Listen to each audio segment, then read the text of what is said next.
The Heron and the Crab. In a jungle, once there was a small pond. A lot of fish lived in that pond. They were very fatty and beautiful. It was the only pond in the jungle that had fish. But there lived only one crab with the fish. It was in good terms with the fish, and in a sense, it was their leader also. All the fish lived there in unanimity and cooperation. If any predator approached the pond, they all dived together into the depth of the pond, and so they were always safe. In a summer season, all the waters around the jungle began to dry up because of the extreme heat of the sun. The fields dried up completely and the rivers stopped flowing, but the pond in the jungle was not affected much by the torrid climatic condition. About this time, one day, a heron happened to come that way. It saw from the sky that the pond was profuse with the fish, and it scooped down like an arrow to the pond. But reaching the pond, the heron knew that the fish could not be caught, for they are united and lived under the supervision of a leader. So it decided to apply a trick on them.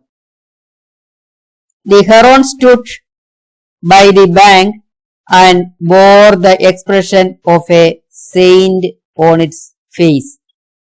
Minutes and hours passed, but the heron did not move away from the pond.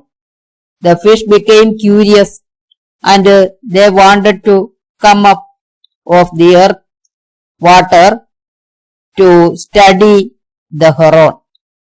Some fish came out of water and being placed themselves in a safe position. The heron saw the fish and said to them, "My dear fish, you need not fear of me. I am no longer your enemy, but a true friend. I was invoked by the Almighty and set to atone for all my sins. That is why I am in front of you. Now I am a saint. Yesterday I had a vision that your pond is going to be dried out, and you all are going to die. You know that all the waters around this area were dried out completely. Very soon your water will also be dried out. God wanted me to save you from the imminent danger. There flows a big river along the suburbs of this jungle. I may take you all to that river. Then you needn't worry of your pond." The heron stopped. All the fish heard the words the heron spoke.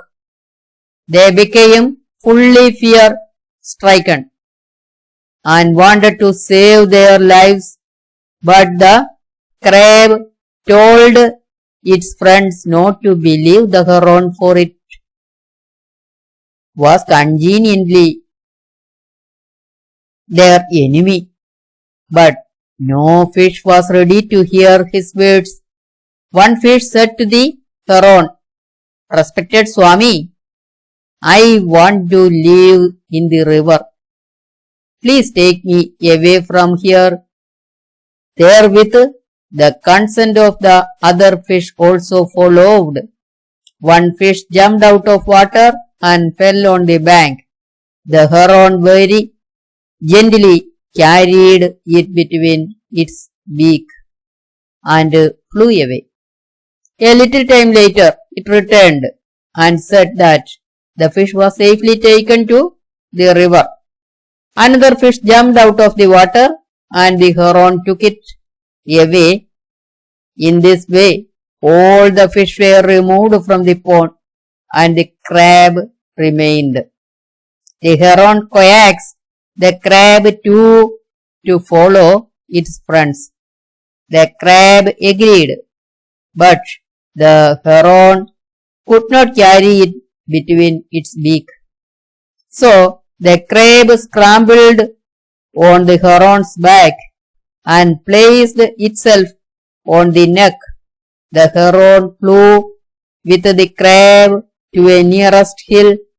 From above, the crab saw its friends' skeletons scattered everywhere around a large rock.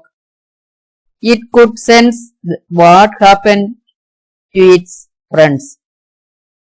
The angry crab strangled the heron with its pincers and it was choked to death. The heron fell down dead and the crab crept away to a nearest river thinking about the loss of its friends.